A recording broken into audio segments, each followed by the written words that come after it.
बिस्मिल्लाहिर्रहमानिर्रहीम, अस्सलाम वालेकुम। आप देख रहे हैं प्रोग्राम बयानिया। मैं हूं उसामा तैयब। नाज़रीन, आज के प्रोग्राम का आगाज़ करेंगे और सबसे पहले बात करेंगे कोरोना के हवाले से। वज़ीर-ए-आज़म इमरान खान साहब ने कौम को एतमाद में लिया और जो एक्सपेक्टेशंस थी हुकूमत की कोरोना केसेस के हवाले से, उस पर भी बात की गई कि अब तक 50,000 केसेस, ये एक्सपेक्टेशंस थी। और उसके साथ साथ आने वाले दिनों के लिए लायामल जो है वो उस पर भी बात की है। 15 अप्रैल के बाद की सूरत हाल और उसके बाद अब एक माह और अगर हम बात करें तो 26 या 25 अप्रैल तक, मई तक हालात जो है वो बदस्तूर इसी तरह से ये ख़तरा हमारे सरों पर मुंडलाता रहेगा।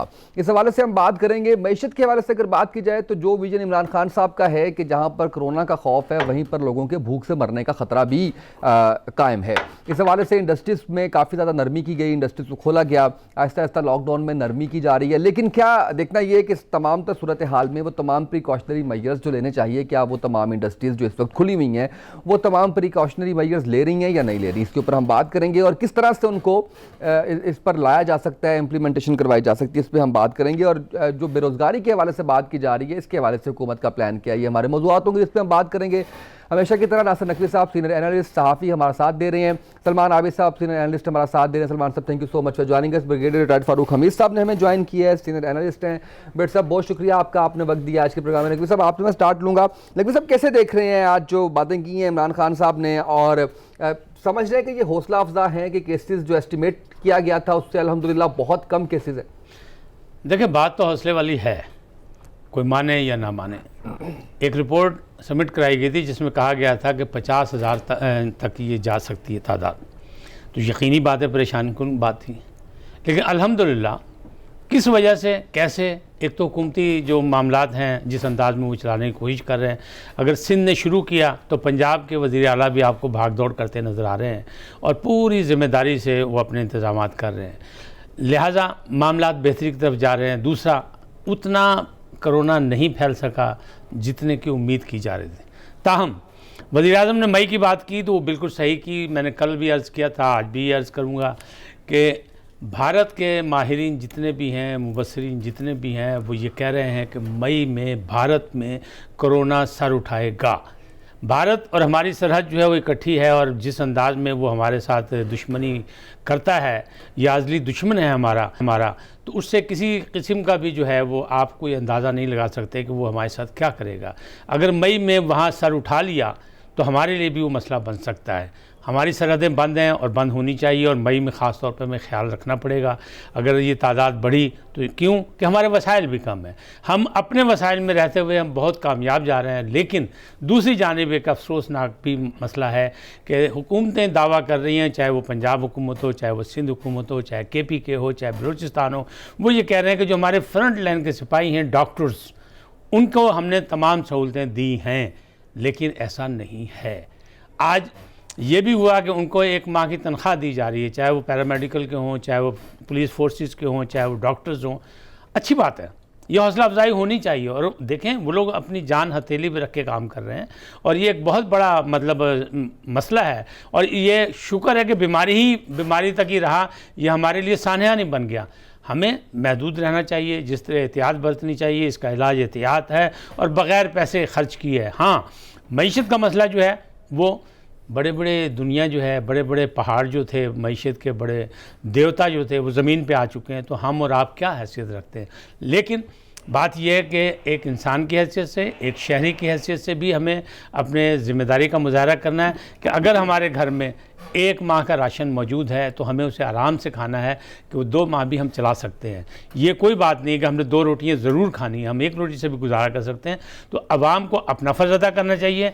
हुकूमत अपना फ़र्ज़ अदा कर रही है, हुकूमत इमदादी रकूम भी दे रही है, 12,000 पहुँचाने की कोशिश कर रही है। ये कहाँ तक शफाफियत है, कहाँ तक साफ़ सुथरा ये मामला है, ये बाद में पता लगेगा। लेकिन किसी हद तक ये गरीबों तक इमदाद पहुँच रही है और मुखय्यर हज़रात भी जो है वो मैदान अमल में हैं। ये एक अलग बात है कि जो करता धरता मुखय्यर हज़रात थे, जो बड़े नामी गिरामी थे, वो इस सारे बहरान में नज़र नहीं आ रहे। कहाँ गए? उनको ज़मीन खा गई या वो आसमान पे चले गए, हमें ये नहीं पता, लेकिन उन लोगों को आना चाहिए था। अब दूसरी जानिब देखें तो फैसल ईदी 1 करोड़ रुपए देने गए वज़ीर-ए-आज़म के फ़ंड में, तो वज़ीर-ए-आज़म से उन्होंने गिला कर लिया, इसलिए कि वज़ीर-ए-आज़म से ना उन्होंने पहचाना, ना उन्होंने उनसे बात की, ना कुछ की। तो ये मामला जो है बड़े अजीब है। क्यों? फैसल ईदी ईदी फाउंडेशन के हवाले से तो नाम पहचाना जाता है, चाहे वो बेटा है या नहीं है, उसको पहचानना चाहिए था। इस अंदाज में काम हो रहा है। लेकिन वज़ीर-ए-आज़म हाउस में, वज़ीर-ए-आज़म हाउस के और वज़ीर-ए-आज़म के अपने मसाइल हैं, उसमें जो कुछ है, जिस अंदाज में फ़ंड जमा हो रहे हैं वो एक अच्छे अंदाज से हो रहे हैं बहरहाल। तो इसमें अवाम को अपना हिस्सा डालना चाहिए। लेकिन जहां अवाम बेसिकली बुनियादी तौर पर अपनी खिदमत कर सकती है वो यही है कि अप्रैल का महीना भी गुजारना है, उसने मई भी गुजारना है, उसने रोज़े भी गुजारने हैं, तो उसमें सब्र व तहम्मुल का मुजाहरा करें। अल्लाह ताला ने कहा था कि कसम है ज़माने की इंसान खसारे में है, तो ये याद रखें, लेकिन उसका अगला फ़िक्रा भी याद रखें। लेकिन जिन्होंने सच का साथ दिया, जिन्होंने सब्र किया, जिन्होंने इस्तिक़ामत का मुजाहरा किया, उनके लिए फ़लाह ही फ़लाह है। तो इंशाअल्लाह फ़लाह ही फ़लाह। इंशाल्लाह। सलमान साहब, इमरान खान साहब डे फर्स्ट से एक बात कर रहे हैं, लॉकडाउन की मुखालफत कर रहे हैं, और जाहिर है कि एक लॉजिकल रीज़न है उसके पीछे, और वो वजह ये है कि आम आदमी या जो मज़दूर हैं, लेबर जो दिहाड़ीदार तबका है, उसका गुजारा कैसे होगा। अच्छा, अब तो आप दिहाड़ीदार तबके से आगे आते हैं ना, आपको तो जो परमानेंट जॉब्स के ऊपर है उनकी नौकरियों को भी खतरा है, क्योंकि एम्प्लॉयर्स जो हैं वो नहीं अफोर्ड कर पाएंगे अगर आपकी प्रोडक्शन नहीं होगी, अगर आपकी सर्विसेज नहीं होंगी। सर, ये तो ठीक है कि आज इमरान खान साहब ने कहा कि हमें आहिस्ता आहिस्ता लॉकडाउन में मजीद नरमी करनी है, लेकिन एक दूसरा एंड है कि हमें इस कोरोना से भी बचना है। वो प्रिकॉशनरी मेजर्स जो लिए जाने चाहिए थे या लिए जाने चाहिए, उसके ऊपर उस तरह से अमल दरामद होता नजर नहीं आ रहा। Do you agree? और अगर आप अग्री करते हैं तो इसका क्या सोल्यूशन हो सकता है? देखिए, पहली बात यह है कि हमारे जैसे मुल्क जो कमज़ोर मईशत रखते हैं, वहाँ वैसे भी एक लंबे अरसे के लिए लॉकडाउन जो है वो कोई एक बेस्ट स्ट्रेटेजी नहीं हो सकती थी। और यही वो वजह थी जिस पे प्राइम मिनिस्टर बार बार इंटीमेट कर रहे थे कि ये हमारे लिए मुमकिन नहीं होगा। लेकिन मैं ये समझता हूँ उसके बावजूद हमने जो एक जुज़वी किस्म का लॉकडाउन किया वो भी काफ़ी इफेक्टिव रहा। आपने देखा कि सड़कें काफ़ी हद तक सुनसान रहीं, लोग अपने घरों तक महदूद रहे, तालीमी इदारे बंद, सरकारी दफातर बंद, प्लाजे बंद। तो जिस हद तक हम उस पर अमल कर सकते थे वो हमने कर लिए। अच्छा, चैलेंज क्या था? देखिए, 2-3 तरह के जो बड़े चैलेंज थे ना वो थे। एक ये कि जो हमने लॉकडाउन की स्ट्रेटेजी अपनाई, इससे कब कितने देर के बाद जाके हम एक नॉर्मल सिचुएशन के अंदर आए और अपनी कारोबारी सरगर्मियां और अपनी रोजमर्रा की मामूलात की जो जिंदगी है उसको आगाज कर सकें। एक चैलेंज ये था कि वो कैसे पीरियड आएगा कि लॉकडाउन से हम एक नॉर्मल लाइफ की तरफ आ सकेंगे। दूसरा चैलेंज ये आया कि लॉकडाउन के नतीजे में जो पाकिस्तान के अंदर कमजोर तबके थे, गरीब तबके थे, सफेद पोश तबके थे, उनकी जो रोजमर्रा की आमदनी पर जो एक बहुत बड़ा जिसे कहते हैं धचका लगा, उन तक हुकूमत या मुक़य्यर हज़रात जैसे भी नकवी साहब ने कहा या और इदारे कैसे वो रिलीफ पहुंचा सके ताकि वो घर में बैठकर आसानी के साथ अपनी जिंदगी को गुजार सके। ये दूसरा बड़ा चैलेंज था। तीसरा बड़ा चैलेंज ये था कि हमने अपने अस्पतालों की, अपने इदारों की हालत ज़ार इस अंदाज से बनानी थी कि अगर एक बड़े बल्क के कॉन्टेक्स्ट में भी पेशेंट सामने आते तो हम उसको प्रॉपर तरीके से मैनेज कर पाते। अब ये जो तीसरा पॉइंट था उस पर हम काफ़ी हद तक इसलिए कामयाब हुए, जैसे प्राइम मिनिस्टर साहब ने भी कहा कि जो हम एक्सपेक्ट कर रहे थे एक बड़ा लार्ज नंबर, वो उस तरह से नहीं आ सका। और अब ये जो उन्होंने इंटीमेट किया कि आगे जाके आ सकता है, तो हमें उसके लिए अपने आप को तैयार करना है। लेकिन आज भी जो चैलेंज है, हम उस लॉकडाउन से एक नॉर्मल लाइफ की तरफ तो जा रहे हैं आहिस्ता आहिस्ता। अब आप देखिए, सड़कें भी आबाद हो रही हैं, दुकानें भी आहिस्ता आहिस्ता खुलनी शुरू हो गई हैं, कुछ कारोबारी मराकज़ को खुलने की इजाज़त दे दी है, कुछ पाइपलाइन के अंदर है। लेकिन आज भी जो बड़ा चैलेंज है कि वो जो मईशत के कॉन्टेक्स्ट में जो बहरान आया, और मैं ये नहीं कह रहा कि जो सबसे कमज़ोर तबके हैं, बल्कि मैं तो उन सफ़ेद पोश तबकात को जो किसी के आगे हाथ नहीं फैलाते, वो खुद एक बड़ा जो है ना चैलेंज है कि उन तक हम कैसे रिलीफ पहुंचाएंगे। क्योंकि अब अगला हफ्ता रमज़ान का है, रमज़ान के अंदर भी लोगों की कारोबारी सरगर्मियां महदूद होंगी, उनकी रोज़मर्रा की मामूलात, क्योंकि हमें नज़र नहीं आ रहा कि उस अंदाज से नॉर्मल लाइफ शुरू हो सकेगी। तो मैं ये समझता हूँ कि अभी भी जो चैलेंज है इस वक्त फेडरल गवर्नमेंट का और ख़ास तौर पर प्रोविंशियल गवर्नमेंट्स का, जिसमें पंजाब और सिंध की हुकूमतें शामिल हैं, किस हद तक वो रिलीफ पहुंचा सकते हैं। अब आपने एक एहसास प्रोग्राम के तहत काम तो कर लिया, कुछ लोगों को पैसे भी मिल गए, कुछ लोगों के उस पर एतराज़ात भी आ रहे हैं, और भी बहुत सी आपने नए नए किस्म के राहत जारी कर दी हैं। लेकिन अब इसकी ट्रांसपेरेंसी कैसे इंश्योर की जाए, कैसे इसकी अकाउंटेबिलिटी इंश्योर की जाए, कैसे इसको मॉनिटर किया जाए कि राइट लोगों तक राइट जो है ना इमदाद जा सके, ये आज भी मैं समझता हूं कि इस वक्त एक बड़ा चैलेंज जो प्राइम मिनिस्टर के सामने मौजूद है। अब देखिए, इसका एक फायदा क्या हुआ है, हमारी जो मईशत जिस अंदाज से बिगड़ी थी उसके नतीजे में हमें कुछ रिलीफ मिल गया है, IMF की वजह से, फिर उसमें एशियन डेवलपमेंट बैंक की वजह से, फिर उसमें अक़वाम मुत्तहिदा के ज़ोनल इदारों की तरफ से, और फिर जो चाइना से, सऊदी अरब से और UAE से हमने पैसे लिए थे, अब उसमें भी हमें काफ़ी मराहत मिल गई है कि एक लंबे अरसे तक हमें जो है ना रिलैक्सेशन मिल गई है कि हम उसका इंटरेस्ट और पैसे अदा नहीं करेंगे। अच्छा, अब ये आपको मिल गया, आपको और भी फाइनेंशियल बेनिफिट मिल सकते हैं, दुनिया दे रही है इस वक्त, G20 के ममालिक जो हैं। लेकिन अब सवाल ये है कि ये जो अपॉर्चुनिटी मिली है हमें अपनी इकोनॉमिक्स को रिवाइव करने की, क्या हम इसका फायदा उठाएंगे या उसी ट्रेडिशनल तरीके से अपने मामला चलाएंगे जैसे पहले चल रहे थे? आपको याद होगा नकवी साहब, जिस वक्त जल्जला आया था उस वक्त भी बेतहाशा अपॉर्चुनिटीज फंडिंग के कॉन्टेक्स्ट में पाकिस्तान में आई थी, लेकिन हमने उसको उस तरह से नहीं इस्तेमाल किया। तो आज भी ये सवाल है कि अगर आज भी दुनिया जी सलमान आबिद साहब, मेरी बात ये है कि जब लॉकडाउन को आप कह रहे हैं नरमी नरमी नरमी, तो क्या ये कोई हम शौकिया काम कर रहे हैं? नहीं, शौकिया नहीं कर रहे। जरूरत के तहत है, ये एक मजबूरी के तहत है, उसमें आवाम को भी आप तैयार करें कि इसकी बहुत जरूरत है। जरूरत के तहत भी बहस में लेके आता हूं, तहत भी आप उतनी डोज देंगे ना जितनी कौम बर्दाश्त कर सकती है। लेकिन लोगों को तैयार भी तो करें। ब्रिगेडियर फारूक हमीद साहब, जब हम लॉकडाउन में नरमी की बात करते हैं तो आप जरा एनालाइज करें, आप देखें कि जो दुकानदार तबका है, अगर हम उसकी बात भी करें तो वो भी तो डेली वेजेस की तरह काम कर रहे हैं ना। उनकी रोज की बिक्री होगी तो उनको पैसे आएंगे, वो अपने मुलाजमीन को पैसे देंगे। अच्छा, फिर आप आ जाए स्कूल कॉलेज यूनिवर्सिटीज के ऊपर, जिसके ऊपर कोई बात ही नहीं कर रहा। देखिए, उन्होंने भी एडमिशन करने हैं, उनको भी एडमिशन की इजाजत दें इस तरह से कि सोशल डिस्टेंसिंग को मेक श्योर किया जाए, मास्क जो है वो लगाए हों उन्होंने, क्योंकि अगर नया तालीमी साल शुरू नहीं होगा खुदा न खास्ता, तो वो इंप्लॉयज जो इस वक्त घर बैठे हैं 2 4 6 दिन तो सबको अच्छा लगता है कि वो घर बैठ के उनको तनख्वाहें आ रही हैं, ठीक है, लेकिन आगे चल के उनके लिए भी मसला बन सकता है, एम्प्लॉयर के लिए भी मसला है कि वो कैसे अफोर्ड करेगा, एम्प्लॉयज भी खतरे में आएंगे कि उनकी जॉब जो है वो सिक्योरिटी नहीं। तो आप नहीं समझते कि हमें इंडस्ट्री टू इंडस्ट्री बैठ के, एजुकेशन मिनिस्ट्री को भी बैठ के, बाकी जो मिनिस्ट्रीज है उनको भी बैठ के आहिस्ता आहिस्ता इंडस्ट्रीज को प्रिकॉशनरी मेजर्स पूरे करने के बाद खोलने की बात करनी चाहिए? बिस्मिल्लाहिर्रहमानिर्रहीम, बहुत शुक्रिया। मैंने आपके दोनों मोहतरम पैनलिस्ट को भी सुना, अपना नासिर नकवी साहब को और सलमान आबिद साहब को। देखिए, जहाँ तक आपके सवाल का डायरेक्ट जवाब है वो तो ये है कि बिल्कुल अभी वो ई स्कूलिंग की बात हो रही है, यूनिवर्सिटीज में ऑनलाइन पढ़ाई हो रही है, तालीमी इदारों में वो काम प्रोसेस शुरू हो गया है, वीडियो कॉन्फ्रेंसिंग वगैरह वगैरह। लेकिन देखें, ये एबनॉर्मल हालात है, तो उसमें अगर इस किस्म की बात हो रही है फॉर अ फ्यू वीक्स तो कोई ऐसी गलत चीज नहीं है, क्योंकि वैसे भी 15 मई को जब बहुत पीक गर्मी होती है तो स्कूल कॉलेजेस जो है वो बंद हो जाते हैं, और सेमेस्टर जो अगला जो है वो अमूमन शुरू होता है 15 अगस्त के बाद, 1 सितंबर जब नए तालीमी ईयर शुरू होता है। तो बहरहाल वो तो चले ठीक है, इतनी बड़ी बात नहीं है। लेकिन मैं ये कहना चाह रहा हूं कि इस वक्त नजर क्या आ रहा है कि गवर्नमेंट एक मिडल अप्रोच को अब फॉलो कर रही है। उनकी कॉम्बिनेशन है कि एक तरफ हो स्मार्ट, सॉफ्ट, पार्शियल या targeted lockdown in hot localities, और उसको वो बैलेंस आउट कर रहे हैं कि जनाब बिजनेसेस को प्रोग्रेसिवली खोला जाए, इसलिए कि कोई कियोस ना हो, बदअमनी ना हो, लोगों का जो जरिया माश है वो स्लोली उसको रिस्टोर किया जाए, क्योंकि वो ममालिक वेस्ट में जहाँ पे खौफनाक कोरोना के इफेक्ट्स हुए वहां पे भी अब ये सोच आ रही है। और दूसरी बात यह है कि इंसान को इन ह्यूमन साइकोलॉजी है कि आप इंसान को ज्यादा देर घर में बंद नहीं रख सकते। ये भी एक बहुत बड़ी बात है कि 4 से 5 हफ्ते पाकिस्तानी कौम, जो कि आई एम सॉरी टू से, हम ज्यादा डिसिप्लिन के कायल नहीं है। गो के कायद-ए-आज़म मोहम्मद अली जिन्ना का मोटा था यूनिटी, फेथ, डिसिप्लिन, लेकिन फिर भी मैं समझता हूं हमने कम से कम लोगों को मास्क पहना दिए और लोगों को थोड़ा प्रिकॉशन और हाथ धोने पे कम से कम कायल कर दिया। नॉट 100%, लेकिन चले मान लेते हैं 30-40% भी हो गया तो ये बड़ी कामयाबी थी। दूसरी इंपॉर्टेंट चीज ये है, अब मैं ये कहूंगा कि प्राइम मिनिस्टर ऑफ पाकिस्तान दूसरी की हिकमत अमली है, मैं उसको कहूँगा साइकोलॉजिकल हिकमत अमली, कि एक आप आवाम को ये डर भी रहना चाहिए आवाम पे के जहनों में कि जनाब अगले 3 हफ्ते 4 हफ्ते बहुत क्रूशियल हैं। मुझे आज शेख रशीद साहब याद आ गए। आपने देखा कि शेख रशीद साहब हमेशा हमें पिछले 5 साल से बताते हैं अगले 2 महीने बहुत क्रूशियल हैं, अगले 3 महीने बहुत क्रूशियल हैं, गवर्नमेंट गई कि गई, गवर्नमेंट आई कि आई, बच जाएगी वगैरह। आप देखते हैं क्या होता है।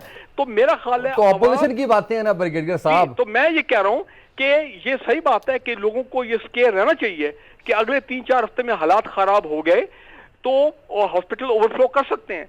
लोगों को ये बात मालूम होनी चाहिए। और उम्मीद कहाँ दी जा रही है, होप्स अगेन साइकोलॉजिकल, कि हम तो एक्सपेक्ट कर रहे थे कि 50,000 तक केसेस जाएंगे 25 अप्रैल तक, लेकिन अब वो 15,000 तक शायद ना जाएं। तो ये एक उम्मीद की किरण है, ताकि लोग थोड़ा खुश भी हों, उनका कॉन्फिडेंस लेवल जो है, जो डरे थे वो भी थोड़ा बहाल हो। और तीसरी इंपॉर्टेंट चीज ये है कि उन्होंने इसको बैकअप किया। अगर ये ना करते तो वाकई मुल्क में इंतशार होता, इसमें कोई शक नहीं है। जिस तरह हमने वेस्ट में देखा है लोग बाहर निकल आते, जिस तरह हमने कराची में देखा है पिछले चंद दिनों में कि लोग वाकई भूख से कोई अपने आप को जलाने को तैयार है, खानदान के बच्चों को साथ रख के कि हमें राशन नहीं मिला, महीने से हम भूखे हैं। तो शुक्र यह है कि इतने बड़े पैमाने पर सिंध में हुआ है, कुछ खबरें आई हैं, लेकिन इन्होंने जो बर वक्त मुखैर हजरात ने, हुकूमत ने और इदारों ने जो राशन लोगों तक पहुंचाने की एक कोशिश की है, मैं नहीं कहता हूँ वो आइडियल है, लेकिन कोशिश की गई है। और खासकर ये 50 अरब रुपया पिछले 8-9 दिनों में तकरीबन 41 लाख खानदानों में डिस्ट्रीब्यूट किया गया है। ये मैं मानता हूं, देखें चाहे जितनी भी हम क्रिटिसिज्म करें प्राइम मिनिस्टर इमरान खान की उनकी पॉलिसीज की, आपको पता जो बात गलत है हमने हमेशा क्रिटिसाइज की है, लेकिन पाकिस्तान की तारीख में हमने पहले ऐसी कभी चीज होते हुए नहीं देखा। और दूसरी इंपॉर्टेंट चीज ये है कि देखिए रमजान में अब आगे आ रहा है, पाकिस्तान की तारीख में कभी ऐसा नहीं हुआ कि जनाब रमजान से पहले ये जो रमजान माफिया जिसको मैं कहता हूं, रमजान माफिया को कहता तुम्हारी ऐसी कि तैसी हम ऑर्डिनेंस निकाल रहे हैं, अगर तुमने ये जखीरा अंदोजी की और प्रॉफिटेरिंग की तो फिर इंटेलिजेंस एजेंसीज को कहा गया आप इनको आइडेंटिफाई करो और पकड़ो। तो लिहाजा रमजान माफिया भी डरा हुआ है। यही वजह है कि आज भी मैं देख रहा हूं कि जरूरत वाली चीजें जो हैं, खासकर वेजिटेबल्स हैं, वो अभी भी उनकी कीमतें बहुत लो हैं। और वो जो सर्ज आता है एक हफ्ता पहले या चंद दिन पहले रमजान से, वो सर्ज अभी मार्केट में हम नहीं देख रहे। तो शुगर माफिया वो डरा हुआ है, पावर प्रोड्यूसर माफिया जो है उसको रिपोर्ट में बैकफुट पर डाला गया, वो डरे हुए हैं। नकवी साहब मुस्कुरा रहे हैं, शायद आपकी बात मुझे ब्रिगेडियर साहब बड़े मासूम लग रहे हैं, पता नहीं शायद आपकी बात ज्यादा पसंद आ गई है या बिल्कुल। नकवी साहब ने एक बात सही की है कि जनाब मैं थोड़ा हट के है कि फैसल ईदी साहब जो गए थे अपने खास तैयारे की परमिशन लेके 1 करोड़ का चेक दिया, मैं समझता हूं कि अगर वाकई ये बात सही है कि उनको एक कोल्ड शोल्डर मिला फ्रॉम द प्राइम मिनिस्टर, वो दैट वाज बैड, क्योंकि आफ्टर ऑल कराची से वो आए थे और मेरा ख्याल है उनको वो प्रोटोकॉल मिलना चाहिए था। ठीक है नकवी साहब, आपका जवाब ब्रेक के बाद, ब्रेक से आके तसल्ली से आप देंगे। एक शॉर्ट ब्रेक, नाज़रीन हमारे साथ रहिएगा।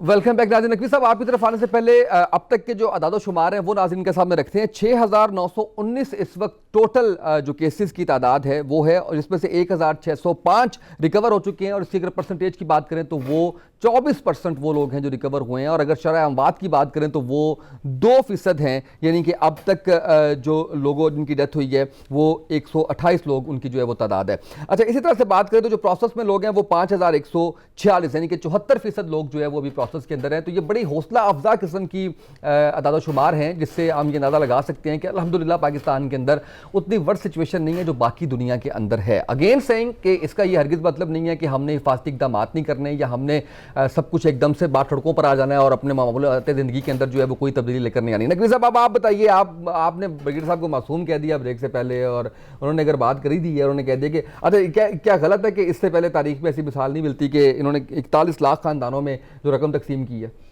मुझे कोई ये बताए है कि पाकिस्तान की तारीख में इससे पहले ऐसा हादसा भी कोई हुआ है? किसकी हुकूमत में हुआ है? कहाँ हुआ है? ज़लज़ला आया था तो दुनिया ने देख लिया कि पाकिस्तानी कौम जो है किस तरह उसमें काम करती है, और दुनिया उधर मुतवज्जो हुई और हम लोगों ने उससे सबसे निपटा। आज जो ये है, इसलिए मैं कह रहा हूँ ब्रिगेडियर साहब मासूम लग रहे हैं कि वो ये कह रहे हैं कि इससे पहले हुआ ही, भाई इससे पहले ऐसा मौका नहीं हुआ, वाक़या नहीं हुआ, वरना सब लोग करना ही पड़ना था। आज लॉकडाउन की बात करें, इससे पहले लॉकडाउन कब हुआ पाकिस्तान में? नहीं हुआ। लेकिन जब कौमी इत्तेहाद की तहरीक चल रही थी और भुट्टो साहब की हुकूमत का खात्मा हुआ था और उसके बाद के जो मामला थे, तो कर्फ्यू कितने दिन लगा, कितने लोग भूखे मर गए। भाई हमारे यहाँ अल्हम्दुलिल्लाह रोटी पहुँचाने वाले लोग हैं, और रोटी का वादा भी अल्लाह ताला ने किया हुआ है, वरना अगर इंसानों के पास होती तो ये तो ज़ख़ीरा अंदोज़ों में शामिल होते लोग सारे, और सब अपने अपने घर में रख के सड़ा के फेंक देते थे। लेकिन बात सिर्फ ये है कि अगर हमारे जो है ना हाफ़ज़े साथ दें तो ये सारी चीज़ें सामने हैं। मैंने शुरू के प्रोग्राम में आपके सामने ये बात, सारी बीमारियों का एक पूरा तज्ज़िया पेश किया था। उसमें मैंने अर्ज़ की थी कि इसमें अमवात की शरह 2% से ज़्यादा नहीं है, और आज भी सारी दुनिया ये मानती है कि 98% जो है वो मरीज़ जो हैं वो सेहतयाब हो जाते हैं। आज आपने अभी फिगर दी है अल्हम्दुलिल्लाह वही 2% की है। मैं ये कह रहा था कि खौफज़दा ना करें, लोगों को खौफ ना करें, लेकिन देखिए ज़िंदगी और मौत जो है ये दो एक हकीकतें हैं और दोनों में जाने बल्ला हैं। तो मौत जो है उसका याद दहानी कराना ज़रूरी है, उससे डराना मकसद नहीं है। इंसान उस ज़िंदगी को दुआम देने के लिए कारोबार हयात में मसरूफ़ था और एक दूसरे पे पाँव रख के आगे बढ़ रहा था, लेकिन अब उसी ज़िंदगी को बचाने के लिए एक दूसरे से दूर हो गया, अपने प्यारों से दूर हो गया कि अब ना वो हाथ मिलाने को तैयार है, ना वो गले मिलने को तैयार है। तो मैंने कल भी कहा था, मैं आज भी ये कह रहा हूँ और ये मुत्तफ़िका है दुनिया का कि कोरोना के बाद आफ्टर कोरोना दुनिया बिल्कुल नई होगी, बिल्कुल उसके अंदाज बदल जाएंगे, उसकी दुश्मनियाँ और दोस्तियाँ बिल्कुल बदल जाएंगी, मुआशी मामलात बदल जाएंगे। ये सारी चीज़ें एक हकीकत है और ये अब होने वाला है आफ्टर कोरोना। अब कब होगा इसका अभी कोई कुछ नहीं कह सकता और अल्लाह करे जल्दी निजात मिले, इस इंसानियत की फलाह हो, यहाँ बचत हो। देखें दुनिया, हम लोग बड़े जो इंसान जो है, हज़रत इंसान जो हैं वो माशाअल्लाह अपने करतूतों से बाज नहीं आते। कश्मीर में लॉकडाउन किया था, आज सारी दुनिया को पता लग गया कि लॉकडाउन का क्या होता है, रिज़ल्ट क्या है, दुनिया कितनी परेशान है, सारे कारोबार किस तरह बंद हो जाएं तो क्या होता है। तो अल्लाह ताला ने एक ये मौका दे के सब कुछ सिखा दिया, बता दिया। दुनिया उलट चुकी है, दुनिया एक धचका लगा और हज़रत इंसान परेशान हो गए हैं। अब उनके दिमागों को जंग लग चुके हैं और वो ढूंढ रहे हैं लेबॉर्ट्रियों में कि कहाँ बना, कैसे बना, क्या हुआ। चीन हो, अमेरिका हो या वेस्ट हो यानी यूरोपियन हो, इन सब के जो मामलात हैं ये आफ्टर कोरोना बदल जाएंगे, इनकी पॉलिसियाँ चेंज हो जाएंगी, इनकी दोस्ती दुश्मनियाँ भी बदल सकती हैं।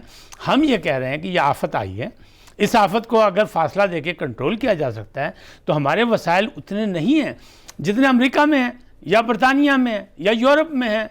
अब जर्मनी भी फंसा, बाकी लोग भी फंसे, लेकिन हमारी रवायात ऐसी हैं कि हम लोग सब्र और इस्तक़लाल के साथ अल्हम्दुलिल्लाह हम खड़े हुए, हम बचे। कुछ लोगों ने बातें मानी, कुछ ने नहीं मानी, लेकिन आज सबको एहसास होना शुरू हो गया है कि इसकी। और आप ये देखिएगा कि सारी ज़िंदगी मैंने आज देखा बहुत अच्छे अच्छे स्टोरों में जब आप गए हैं तो आप देखें लोग बड़े फासला देकर आराम से खड़े हुए हैं, अपनी बारी का इंतज़ार कर रहे हैं। जो कभी कतार दर कतार खड़े होने को तैयार नहीं थे। हम मेले ठेले वाली कौम है, हम कभी भी कतार में खड़ा होने नहीं, हम अपने मुल्क से बाहर जाते हैं तो हम जाके कतार में खड़े हो जाते हैं, चाहे 1 घंटा में खड़ा होना हो टिकट लेने के लिए, लेकिन अपने मुल्क में नहीं होते थे। इस कोरोना ने हमें वो भी सिखा दिया। तो वो तंजीम, वो जो यूनिटी फेस डिसिप्लिन की बात थी वो कल से अंडर डिस्कशन हमारे यहाँ मौजूद है। आज भी ब्रिगेडियर साहब ने कह दिया, कल पीजे मीर साहब ने कहा था। तो बात हकीकत है कि कायद की दूरअंदेशी किसी से पोशीदा नहीं है। ये सारी चीज़ें अगर ये चीज़ें कौम में पैदा हो जाएं तो हमारा मुस्तकबिल बड़ा सुनहरा होगा, बड़ा हसीन होगा। अल्लाह ताला ने हमें बहुत कुछ दिया है। लेकिन जैसे मैंने कल कहा था वैसे आज भी कह रहा हूँ कि अगर खुशहाली वक्ती होती है तो मुसीबतें भी वक्ती होती हैं। बहरान जाने के लिए आते हैं, इंशाअल्लाह ये बहरान ख़त्म होगा, लेकिन अपनी जिम्मेदारी का मुजाहरा करना पड़ेगा आवाम को भी और हुकूमत को भी। सलमान साहब कैसे देख रहे हैं अब तक की ये तमाम तरह हुकूमत की परफॉर्मेंस? नहीं समझते कि साबित हो गया कि इमरान खान साहब प्रेशर में ज़्यादा अच्छा प्ले कर सकते हैं, क्योंकि इस सूरत हाल के अंदर जिस तरह से वो मीटिंग टू मीटिंग, कौम से खिताब, मीडिया से बात, यानी कुछ करता हुआ हुकूमत कुछ करती हुई कम अज़ कम नजर आ रही है। देखिए मसला ऐसा है जिसका हल सलमान साहब मेरा ख्याल है कि पूरी दुनिया में किसी के पास भी नहीं है ना, और जो रिस्क लिया है वो भी अभी तक ठीक साबित हो रहा है। अगर आप पाकिस्तान की तारीख देखें ना, पाकिस्तानी सोसाइटी ने हमेशा से प्रेशर के अंदर बिहेव किया है, हमेशा से। किसी एक की हुकूमत की बात नहीं कर रहा, हुक्मरान भी, इदारे भी और अवाम भी।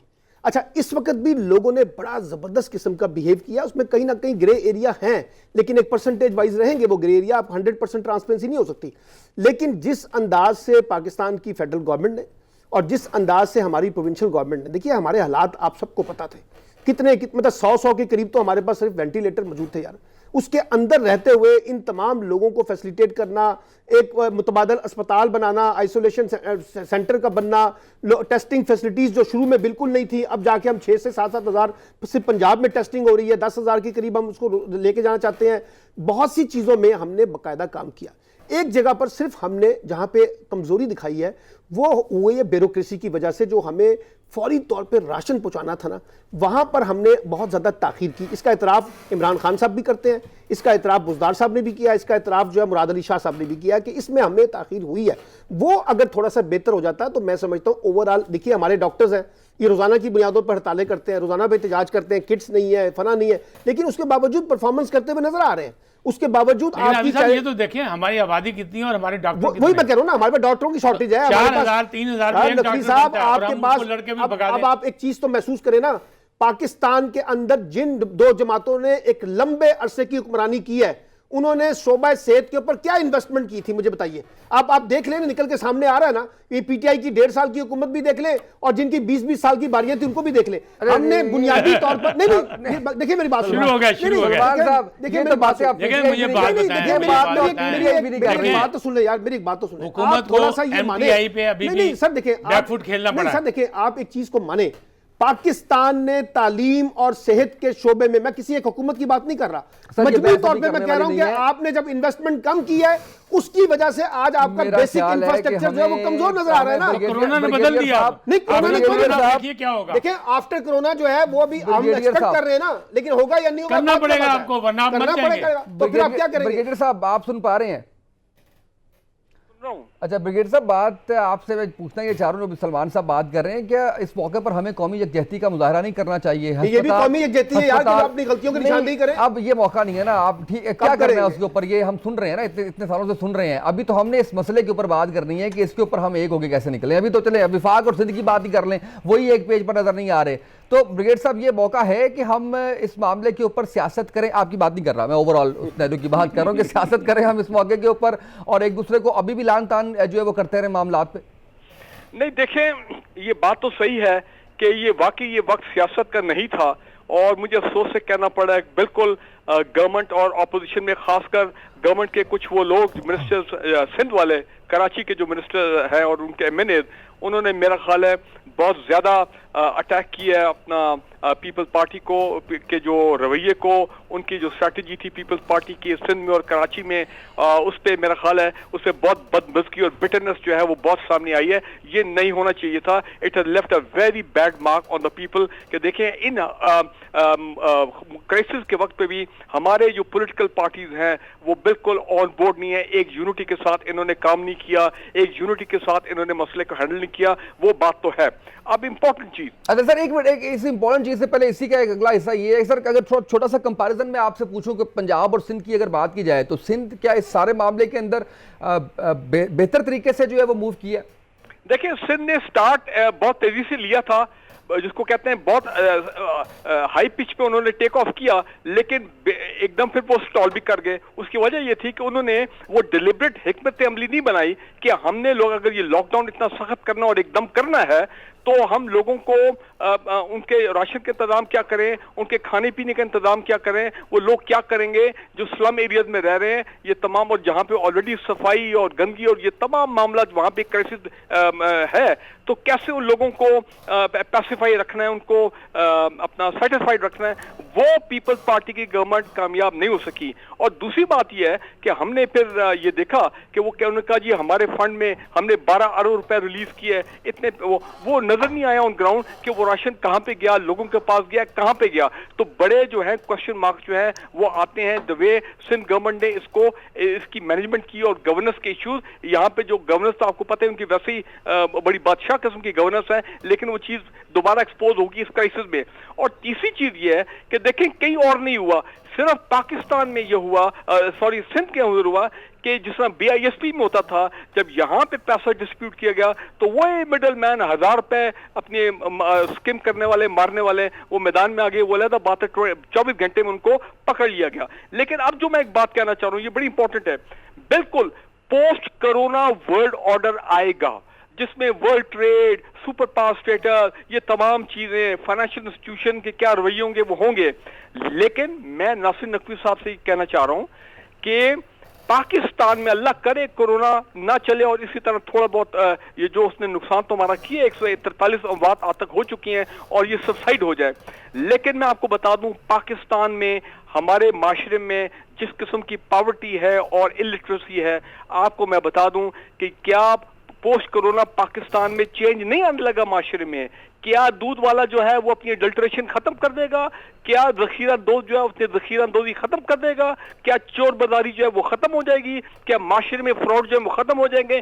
क्या 2 नंबरी खत्म हो जाएगी? साहब, आपका तो ख्याल है खत्म हो जाएगी कि ऑर्डिनेंस ले आई है, बस जखीरा अंदोजी खत्म हो जाएगी? देखिए, अभी आपने कहा है, मैं माशरे के रवैये की बात कर रहा हूं, मैं माशरे के माइंडसेट की बात कर रहा हूं। पाकिस्तानी कौम में अनफॉर्चुनेटली ये हमारे माशरे में, हमारे खून में ये सराहियत कर चुकी हैं चीजें। मैं नहीं समझता हूं कि कोरोना के राइट सर, मुझे ब्रेक पे जाना है, ब्रेक पे जाना, ब्रेक से आपसे कुछ मजीद बात करते हैं। शॉर्ट ब्रेक, नाज़रीन हमारे साथ रहिएगा।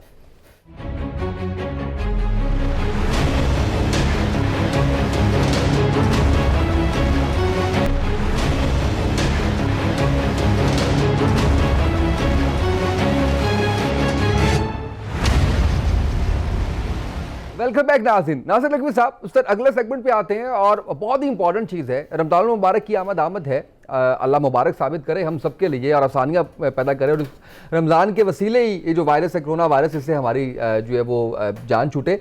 सर, अभी जो उलमा इस हवाले से बात कर रहे हैं, इबादत के हवाले से, नमाज तरावी के हवाले से, सर क्या इक़दाम होने चाहिए सारे मामले के अंदर, और हम इसके ऊपर इतना रिजिडिटी हमें क्यों नज़र आ रही है? देखिए, एक मोहलक बीमारी है और हम अभी तक संजीदा होने को तैयार नहीं। अगर हमारा एक तबका संजीदा होता है, यानी ताजिर बरादरी को हमने राज़ी करके लॉकडाउन में ले लिया, तो दूसरा जो है वो तबका नाराज़ हो जाता है कि हम मसाजिद को हमारी बंद किया जा रहा है, हमें नमाज नहीं पढ़ने दी जा रही। मैं बार बार ये कह रहा हूँ कि अल्लाह ताला की तरफ से नमाज फ़र्ज़ है, नमाज वाजिब है, मसाजिद को कोई बंद नहीं कर सकता, लेकिन हालात का तकाज़ा ये है कि आप फ़ासला रखें। अगर कहा जा रहा है कम अफराद जाएँ तो कम चले जाएँ, उसको ज़िद ना बनाएं।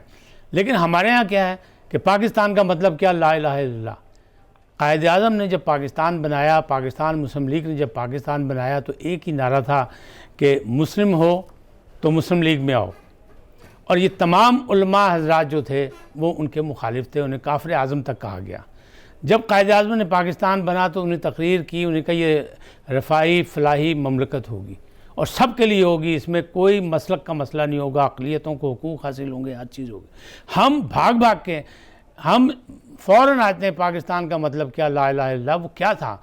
असगर सौदाई, अल्लाह उनकी मग़फ़िरत करे, सियालकोट के रहने वाले शायर, उन्होंने एक ये नज़म लिख दी कि पाकिस्तान का मतलब क्या, ला इलाहा इल्लल्लाह। ज़ाहिर है जब हंगामे होते हैं, जब इंतखाबी मुहिमें चलती हैं, तो उसमें वो सारी चीज़ें चलती हैं। जैसे रोटी कपड़ा और मकान का नारा लगा, लेकिन मिला तो किसी को नहीं। उसके बाद जैसे ही पाकिस्तान बन गया, ममलकत खुदादाद पाकिस्तान वजूद में आई, सारे इस्लाम के ठेकेदार बन के हमारे पास आ गए। हम बीइंग मुस्लिम, कलमा को हम हुदूद में हैं, कलमे की हुदूद में हैं, हम उससे बाहर नहीं जा सकते। कुरान और सुन्नत से हम बाहर नहीं जा सकते, ना हमें जाना चाहिए, ना हम किसी को जाने देंगे, और ना हमें अक़लियतों के साथ कुछ सलूक ऐसा करना चाहिए कि वो हमारे ख़िलाफ़ कुछ बोले। हुजूर ने कहा था कि तुम किसी के झूठे खुदा को भी कुछ ना कहो, वरना वो तुम्हारे सच्चे खुदा को बुरा भला कहेगा। लिहाजा इन सारी चीज़ों को याद रखना चाहिए। अब हालात का तकाज़ा ये है कि अगर खाना काबा में नमाज बंद हो सकती है, वहाँ पे लोगों को महदूद किया जा सकता है, अगर मस्जिद नबवी में सब कुछ हो सकता है, तो आप सारी चीज़ें तो अपनाते हैं। खाना काबा की तरफ से देख के आप रोज़ा रखने भी एक दिन पहले शुरू हो जाते हैं, लड़ाई कर लेते हैं कि वहाँ चाँद नजर आ गए, यहाँ भी ठीक है, आप फल्कियात को भूल जाते हैं। लेकिन जब यहाँ बात आई है तो आप मानने को तैयार नहीं है। वजह क्या है? वजह यह कि हमने, हमारी माजी की हुकूमतों ने हमेशा उलमा इकराम को अपने टुकड़ियों में बांट के रखा और उनसे अपने मकासद हासिल किए, अपनी मर्ज़ी के खुतबात दिलवाए, तकारीर करवाई और उस मामले में उनको मुख्तलिफ़ ग्रोहों में बांट दिया। अब उन ग्रोहों को इकट्ठा करना बहुत मुश्किल बन गया है। मुफ्ती मुनव्विर रहमान साहब अपनी जगह सही हैं, लेकिन जो हमारी सोच है वो हमारी सोच ये है कि हम पहले कौम को बचा लें, ज़िंदगियाँ बचा लें, ज़िंदगियाँ बच जाएंगी, सब कुछ होगा। और नमाज घर में भी पढ़ी जा सकती है, राइट सर, कहीं पाबंदी नहीं है। तो ये मामला जो है ये मिल के होने चाहिए। हुकूमत की जिम्मेदारी है। जैसे सदर ममलकत ने फजलुर रहमान साहब से भी बात की, सिराजुल हक साहब से भी बात की, दूसरे उलमा को बुला के बात की, ये काम पहले से होना चाहिए था। माजी की हुकूमतों को भी चाहिए था कि जब मैं बार बार बांग्लादेश की बात करता हूँ तो वहाँ उलमा से उन्होंने काम लिया, कौमी यकजहती का काम लिया, और वो अब भी ले रहे हैं और वो कामयाब है। हमारे ऐसा नहीं। सलमान साहब की तरफ बढ़ते। सलमान साहब ये बताइएगा, 20 निकात पे इत्तफाक हुआ, उलमा कराम का सदर ममलिकत आरिफ अलवी साहब के साथ वीडियो कॉन्फ्रेंस हुई। ये 20 निकात पर इम्प्लीमेंटेशन कैसे होगी, खासकर छोटे शहरों देहातों के अंदर? देखिए, पहली बात तो ये है कि दुनिया में जो जितने भी इस्लामी ममालिक हैं जहाँ जो कोरोना से निमट रहे हैं, क्या उन्होंने उलमा से मुशावरत करके कोई 20 नुकाती चार्टर बनाया था? रियासत अपने फैसले करती है अपने नफा और नुकसान की बुनियाद के ऊपर। अब सवाल ये है कि जिस दिन मुफ्ती मुनीबुर रहमान साहब ने ये ऐलान किया, नहीं, अगर वो एक पेज पे लेना चाह रहे हैं सुन तो ले यार, अब तो ये बात बेहतर तो सुन लेना, है, बेहतर है लेकिन सेम पेज पे तो ले लिया। अब आप मुझे बताएं, ये 20 नुकात के ऊपर अमल दरामद कौन करेगा? क्या ये मौलवी साहब करेंगे? क्या ये जो है, या आपकी पुलिस जो है मस्जिदों के अंदर जाके देखेगी? सारे उनका तरीकाकार और होगा, हुकूमत का और होगा, का और तरीकाकार होगा। एक नया, अभी आप देखिए, मैंने बहुत सी मसाजिद देखी हैं, इस्लामाबाद की मसाजिद में देख ले, जहां उन्होंने कोई पासदारी नहीं की और वहां 400-500 लोगों का जुम्मे का इज्तिमा हो रहा था। अब बात यह है कि आपने एक चार्ट बना लिया इत्तफाक राय से, 20 नुकाती एजेंडा, उस पर अमल दरामद के अंदर बड़े मसाइल पेश आएंगे। यहाँ मौलवी देखे ना, यहाँ मुझे अपनी रियासत कमजोर नजर आई है, मैं माजरत चाहता हूँ, और उन्होंने अपनी कमजोरी दिखाई है उलमाए कराम के सामने। उन्होंने अपने आप को कमजोर दिखा के साबित किया, चल ठीक है जी, आइए बैठ के मामला तय कर लेते हैं, चले 20 नुकात बना लेते हैं, लोगों को दिखा देंगे, देखिए इस 20 नुकात पर एजेंडा हमारा फाइनल हो गया। मैं अभी आपसे कहता हूं, अगर जो लोग इस 20 नुकात के ऊपर अमल दरामद नहीं करेंगे, उसके साथ रियासत क्या सलूक करेगी? 20 में से 10 क्या सलूक होगा, करेगी? 10 पे अमल दरामद नहीं होगा। और सर बात यह है कि जब आप मसाजिद खोल देंगे तो फिर ये तो नहीं कह सकते कि यहाँ 10 लोग नमाज पढ़ेंगे या एक 500 लोग नमाजें पढ़ेंगे, फिर आपने मस्जिदें खोल दी हैं। अच्छा, कुछ मसाजिद होंगी जो बहुत बड़ी बड़ी मसाजिद होंगी जहां डिस्टेंस रखा जा सकता होगा। हमारे मोहल्ले गलियों के अंदर तो जो मसाजिद है वहां तो ये सोशल डिस्टेंसिंग मुमकिन ही भी नहीं है। इसलिए मैं ये कह रहा हूं कि जब एक दुनिया के अंदर एक पॉलिसी, एक गैर मामूली सूरत हाल में हमें फैसले करने पड़ रहे थे, तो उस फैसले के तहत जैसे भी नकवी साहब ने कहा कि सऊदी अरब ये फैसला कर सकता है तो हम भी कर सकते हैं। इसको अना का मसला क्यों बनाया जा रहा है?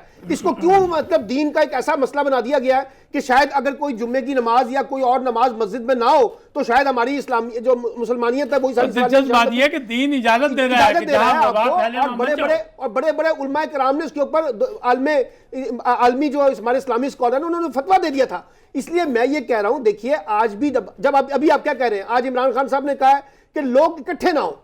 अच्छा, एक तरफ आप कह रहे हैं लोग इकट्ठे ना हो, एक तरफ आप लोगों को 5 टाइम इकट्ठे करने की इजाजत भी दे रहे हैं, फिर साथ साथ आप जुम्मे की नमाज भी पढ़ाएंगे, फिर आप तरावियां भी पढ़ाएंगे। अब आप ये तो नहीं कहा कि 10 लोगों से ज्यादा लोग तरावी नहीं पढ़ेंगे, 50 लोगों से ज्यादा तरावी नहीं पढ़ेंगे। हमारे यहाँ मसाजिद, भाई हमारी मसाजिद के अंदर 200 लोग तरावियां पढ़ते हैं। फिर उसके बाद जो इंतजामात की बात अभी नकवी साहब ने की, क्या वहां कोई आपने मास्क लगा के लोगों को मुंह पे कपड़ा लगा के नमाजें पढ़ानी है? कौन देखेगा इसको? कौन परखेगा इसको? Right sir. तो आप ब्रिगेडियर साहब कर रहे हो सारे कॉन्टेक्स्ट को। ब्रिगेडियर साहब, उलमा इस सवाल से ये कहते हैं कि जब आपके बैंक खुले हैं, आपकी दीगर जो जरूरी अशिया की दुकानें हैं या इंडस्ट्रीज हैं वो खुल गई हैं, तो मस्जिद क्यों बंद की जाए?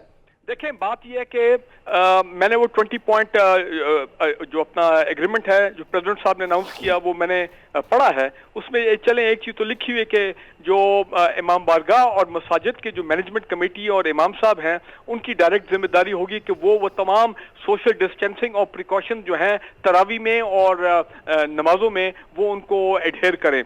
और ये का एक चीज़ वाज़ेह है कि इत्तिकाफ जो है वो कह रहे हैं कि जी लोग घर में करें ताकि वो लोग ना आए। लेकिन ये बात सही है कि वो जो लोगों का इज्तिमा है, गैदरिंग है, वो उसकी इजाजत है, उस पर कोई मुमानियत नहीं है। तो एक तजाद जो है वो तो नजर आ रहा है। पाकिस्तान में रवायत रही है कि हमेशा जो रिलीजियस पार्टीज हैं, रिलीजियस लोग हैं, उनको दीनी ग्रुप्स जो है उनको अपीजमेंट उनकी होती है, उनकी तरफ गवर्नमेंट की स्ट्रैटेजी हमेशा सॉफ्ट होती है, क्योंकि जब रिलीजन का मामला आता है तो पाकिस्तान के अवाम बड़े जज्बाती हैं। लेकिन इंपॉर्टेंट चीज, आपने चांद की बात की, मुफ्ती मुनीर साहब का आपने नाम लिया, मैं अब एक आधा मिनट मेरी बात सुन लें। मुझे पहले ये बताएं, पाकिस्तान में हर इदारे के हर हेड, चाहे प्रेसिडेंट ऑफ पाकिस्तान हो, चीफ जस्टिस हो, आर्मी चीफ हो, वगैरह वगैरह, बाकी इदारे, हर एक का एक टेन्योर है। मैं तो कई सालों से, तकरीबन 12-15 साल से देख रहा हूं कि चेयरमैन रूट इतलाफ कमेटी मोहतरम विद ऑल रिस्पेक्ट मुफ्ती मुनीर साहब है, हमारा बड़ा हाई रिगार्ड है उनके लिए। लेकिन मुझे ये बताएं, मैं सवाल लोगों से पूछ रहा हूं सोशल मीडिया पे, कुछ जवाब नहीं आ रहा क्या वो गवर्नमेंट सर्वेंट है, क्या उनकी appointing authority government of Pakistan है? अगर वो गवर्नमेंट के मुलाजिम हैं तो वो कैसे डिफाई कर सकते हैं गवर्नमेंट ऑफ पाकिस्तान के डायरेक्टर्स को? और अपॉइंटिंग अथॉरिटी कौन है उनकी? और क्या उनकी पोस्ट जो वो ताहियात है, क्या उसका कोई टेन्योर नहीं है? तो ये सवालात उठ रहे हैं और हर साल ही उठते हैं जब मोहतरम मुफ्ती मुनीर साहब कोई ना कोई कंट्रोवर्शियल बात करते हैं, चाहे वो ईद के चांद के मौके के ऊपर हो। इसमें वैसे फवाद चौधरी साहब भी कम नहीं कर रहे इस दफा, जो जिस तरह से वो जवाब दे रहे हैं, जिस तरह से वो सामने आके बात कर रहे हैं, वो भी कोई कसर नहीं छोड़ रहे फवाद चौधरी साहब भी। नहीं, वो फवाद चौधरी साहब का देखिए अपना एक अलग स्टाइल है, वो एक सियासतदान है, उनका अपना एक तर्ज गुफ्तगू है, वो सब लोग जानते हैं कि वो कई दफा सरकाज़म और इस किस्म के तंजिया उनके बयानात आते हैं। अंदाज पे ब्रिगेडियर साहब उनको इजाजत तो नहीं दी जा सकती ना, लेकिन वो जो दिल करे वो कह दें, जिसको दिल करे वो जो कुछ मर्जी कह दें। हमें इस वक्त कंसेंसस की तरफ जाना है, हमने कंसेंसस के ऊपर आना है, सबने एक चीज के ऊपर आना है, हमने ना कि ये नहीं करना कि अलग अलग डायरेक्शंस के अंदर जाएं। देखिए अंग्रेजी में कहते हैं लूज कैनन, तो हर गवर्नमेंट में कोई ना कोई लूज कैनन जो है वो तो होती है, जो लूज गोले भी फायर करती है, तो वो आप फवाद चौधरी साहब उस कैटेगरी में ले आए। इंपॉर्टेंट चीज ये है कि लाल मस्जिद में ये वीडियो आई कि पिछला जुमा था या ये वाला जुमा कि जहां पे तमाम प्रिकॉशन की धज्जियां उठाई गई और रियासत की रिट को चैलेंज किया गया इस्लामाबाद के अंदर। तो मैं ये समझता हूं कि रमजान में ये जो इज्तिमात होंगे बिल्कुल ठीक है जिस तरह एग्रीमेंट हुआ है, लेकिन मुझे नहीं लगता कि वहां पे आप राइट सर, क्लोजिंग पे जाना है मुझे। आप इन तमाम रिस्ट्रिक्शन जो लगाई गई हैं कि जनाब हर नमाजी मास्क पहनेगा, इतनी सोशल डिस्टेंसिंग होगी, बहुत शुक्रिया सलमान आबिद साहब, आपका शुक्रिया। आज के प्रोग्राम से इतना ही, इजाजत दीजिए, अल्लाह हाफिज।